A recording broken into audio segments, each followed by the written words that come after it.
बहुत खुशी की बात है कि हम लोग दोबारा बैठने का मौका मिला, कुछ बात करने का मौका मिला। और हम तो अल्लाह पाक का शुक्र अदा करें कि यही वो जगह थी जहां रात के 10 बजे हम लोग नुक्कड़ सभा कर रहे थे और यहीं आया था कि अब चुनाव स्थगित हो गया।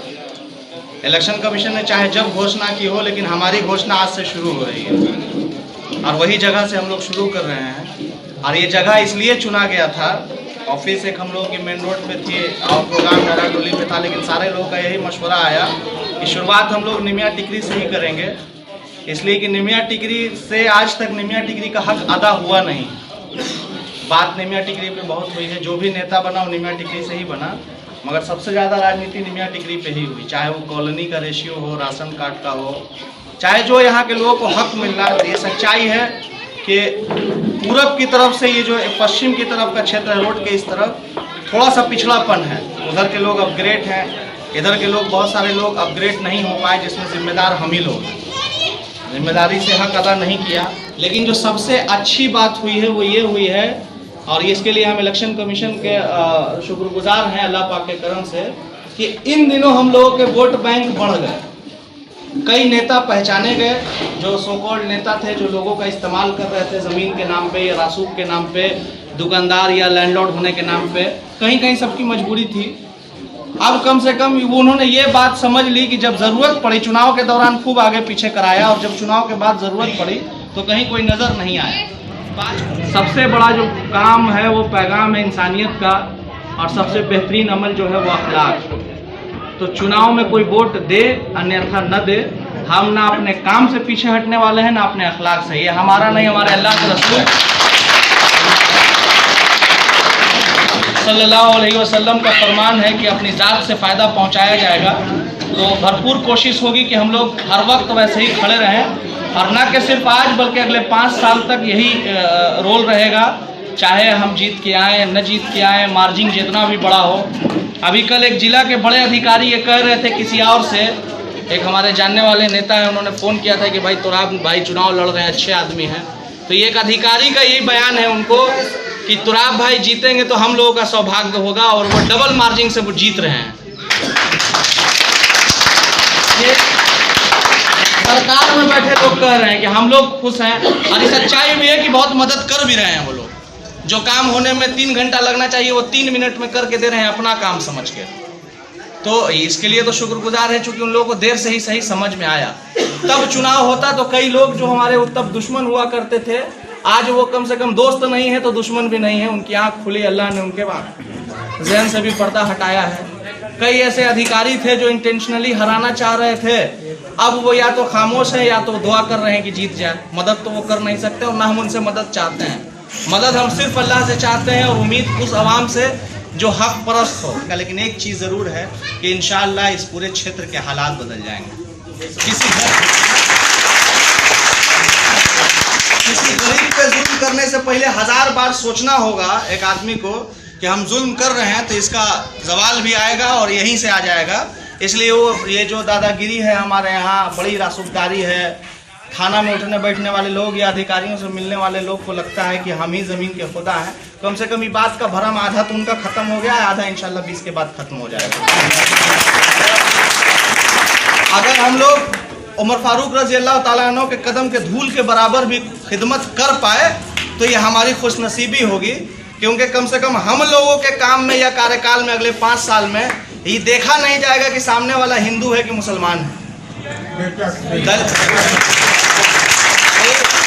दलित है कि ब्राह्मण है। जैसे अल्लाह के रसूल सल्लल्लाहु अलैहि वसल्लम ने मुसलमान से कभी यहूदी को मुसलमानों पे तरजीह या तो मुसलमानों को यहूदियों पे तरजीह नहीं दिया, या ईमान वालों पे गैर ईमान वालों को तरजीह, जस्टिस में नहीं हुआ, फैसला नहीं हुआ। तो हम तो गुनाहगार लोग हैं, इस्लाम को 100% नहीं लेकिन 0.1% इस्लाम को फॉलो करके अगर चलेंगे तो ज़्यादा कुछ नहीं तो कम से कम ये जो क्षेत्रीय दंगा का माहौल है, पूरे देश का माहौल जो भी हो, रोहतास का माहौल एक अमन परस्त माहौल होगा, और कम से कम यहाँ हिंदू मुस्लिम एक साथ होकर यूनाइट, एजुकेशन, हेल्थ और बाकी सिस्टम की बात करेंगे। हम लोग का एक बहुत बड़ा काम है, प्रचार गाड़ी लोग कुछ पूछ रहे थे। जैसे 3-4 रोज़ पहले जब चुनाव का डेट आया तो एक साहब ने तंजिया लहजे में कहा था कि तोरा प्रचार गाड़ी कब से घूमेगा हो। तो हमारे ही एक पहले के विरोधी हुए ने जवाब दिया था कि एक प्रचार गाड़ी तो दिन भर घूमो ही, एम्बुलेंस हाय हाय करके, तू अपना सोचा।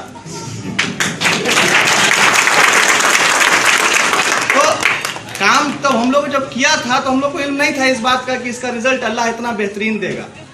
आज उससे हर कोई फायदा पहुंचा रहा है, क्या हिंदू, क्या मुसलमान, क्या दलित, क्या ब्राह्मण, क्या ऊंच, क्या नीच।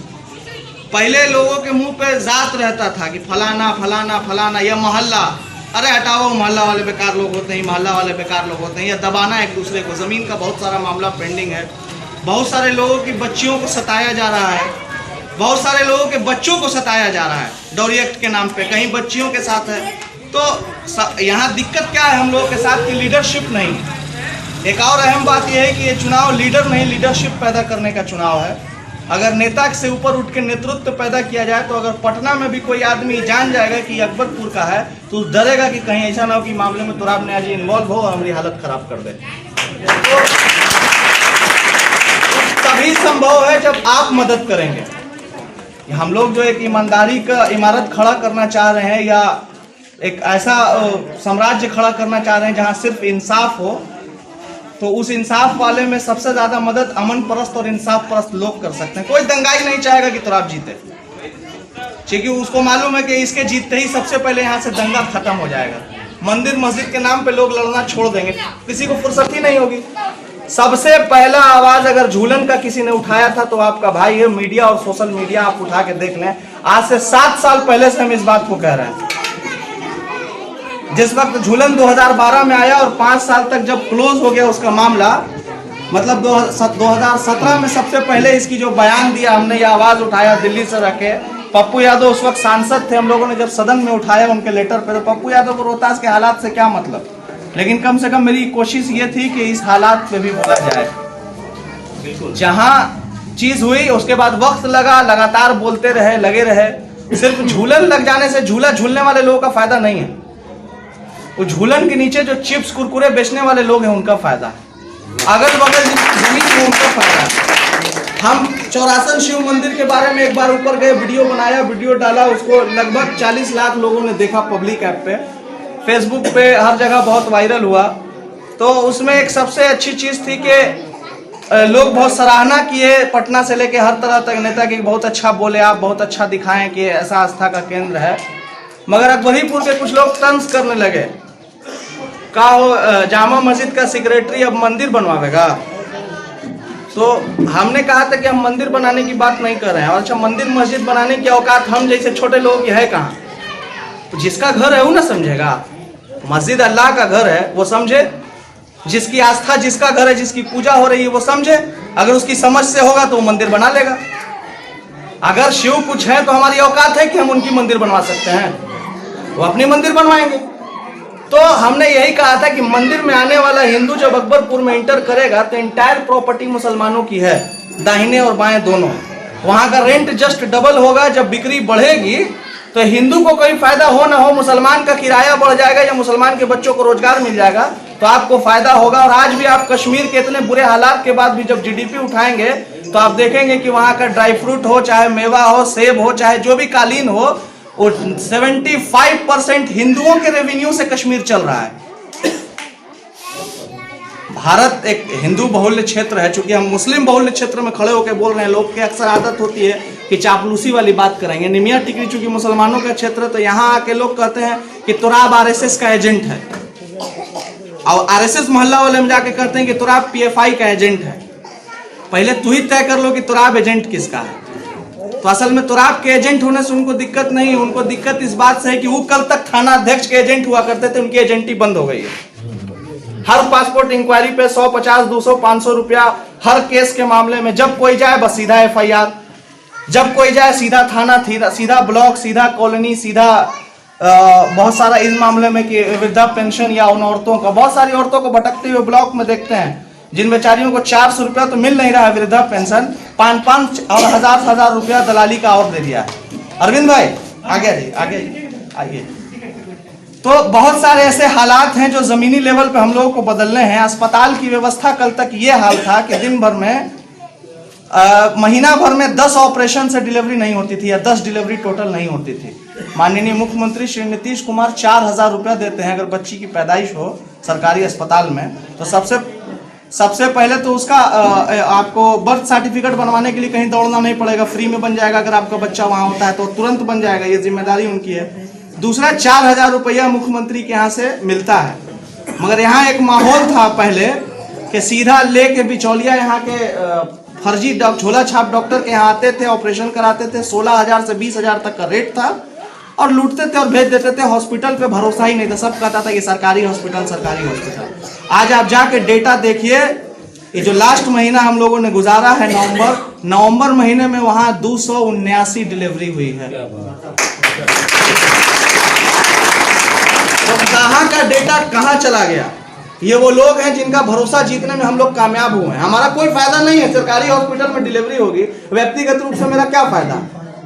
लेकिन मेरा फायदा यही है कि वहाँ के एम्बुलेंस, पहले गाड़ी का आसान तरीका ये था कि अगर आपके घर में कोई बीमार पड़ा है, सासाराम जाने के लिए 2,000 रुपये की स्कॉर्पियो कीजिए, डिहरी जाने के लिए 1,500 रुपये की स्कॉर्पियो कीजिए तो जाते थे। आज ईमानदारी से बताए कोई कि किसको जरूरत पड़ती है और एम्बुलेंस नहीं मिलता है। रात के 2 बजे बुलाइए, एम्बुलेंस नजर आएगी। 3 एम्बुलेंस 24 घंटा रोड पर है। जब जहां बुक करना हो, आपको गाड़ी बुक करने की जरूरत नहीं, तो आपका 1,500-2,000 बच रहा है। सरकार के यहाँ आपका बढ़िया इलाज हो रहा है। बाहर जाके MRI कराते हैं आप 2,500 रुपया का लगता है। सदर अस्पताल में जाइए 650 रुपये की MRI हो रही है। तो कम से कम ये सब फिजूल खर्चा से या डॉक्टरों के जाल में फंसने से तो बच जा रहे हैं। फर्जी हॉस्पिटल में एक और बड़ी बात है जो हम लोग नहीं समझ पाते हैं। इलाज छोटा सा है, उसको पहले वो बड़ा बनाता है सिर्फ इसलिए कि उसका बिल बड़ा बने। डरना नहीं है। देखिए, हक, हम जब माचिस खरीदते हैं तो रेवेन्यू जनरेट होता है सरकार के पास, और उस रेवेन्यू से सरकार सैलरी देती है डॉक्टरों को, अस्पताल चलाती है। तो जब अस्पताल चल रहा है, एम्बुलेंस चल रही है, तो हम फायदा क्यों ना उठाएं? लीडरशिप यही है कि उसको सही मशवरा दिया जाए जनता को। मशवरा ही सबसे कीमती चीज है। यहाँ इसलिए छिपाया जाता है कि 100, 200, 500 रुपया मिल जाएगा, उसके यहाँ जाएंगे तो चाय मिल जाएगी, इज्जत मिल जाएगी। तो इसी के लिए लोग अब तक हम लोगों के साथ छलावा करते चले आए थे। जब बेसिक मशवरा दीजिएगा, बात बताइएगा, लोगों का अवेयरनेस फैलाइएगा, तो लोगों को तकलीफ होगी। इन तमाम तकलीफ के ऊपर अगर हम लोग कुछ रोहतास के बदलाव में कर सकते हैं, वाकई अगर हम लोग यहाँ के हिंदू मुस्लिम को एक कर सकते हैं, वाकई यहाँ जुल्म बंद कर सकते हैं, तो 18 तारीख को बड़ी सोच समझ के फैसला लेने की जरूरत है। बहुत सारे लोग तरह तरह से गुमराह करेंगे। वोट काटने का भी टेंडर दिया जाता है, वोट काटने के लिए भी, कि थोड़ा 200 वोट लाओगे तो तुमको हम पर वोट 1,000 रुपया दे देंगे। तो लोग इस होड़ में हैं कि कितना वोट काट के हम नंबर बढ़ाएं कि उतना 1,000 रुपया हम ले लें या उतने की डील कर लें। अकबरपुर का एक भी ऐसा आदमी नहीं होगा हमको लगता है, या एक आते 2 बहुत शरीफ लोग होंगे जो घर में रहते हैं, जो नहीं समझ पाते हैं कि बाहर क्या चल रहा है सियासत, कि जगह जगह पे बैठाल के पैसा बांटा जा रहा है कि आप खड़े होके अपने खानदान का वोट काट लीजिए, आपको इतना पैसा दे रहे हैं। आप अपने मोहल्ला का या आप अपने किसी भी चीज से रिलेट करके वोट काटिए और आप पैसा पाइए। लोग वोट काटने के होड़ में, और वो वोट नहीं, वो हम लोगों का गर्दन और हम लोग के हुकूक पे हथियार चला रहे हैं। ये गर्दन काटने की बात हो रही है। व्यक्तिगत रूप से कोई चेयरमैन बन जाए, कोई प्रधानमंत्री बन जाता है तो हम लोग का क्या फर्क पड़ गया? कल भी खा पी के मस्त थे, कल भी खा पी के मस्त रहेंगे, लेकिन हालात नहीं बदलेंगे। फिर वही 5 साल तक का रोना कि एक बार गलती हो गई। गलत आदमी को नहीं चुनना है। अगर चेयरमैन प्रत्याशी कोई लगता है कि कोई नन मुस्लिम बहुत अच्छा प्रत्याशी है, हम उसको सपोर्ट कर देंगे, क्या दिक्कत है? कोई जरूरी थोड़ी कि तुराब न्याजी हो। गंगा जमनी तहजीब जो सेकुलर कल्चर है वही बरकरार रखा जाए। हाँ, कोई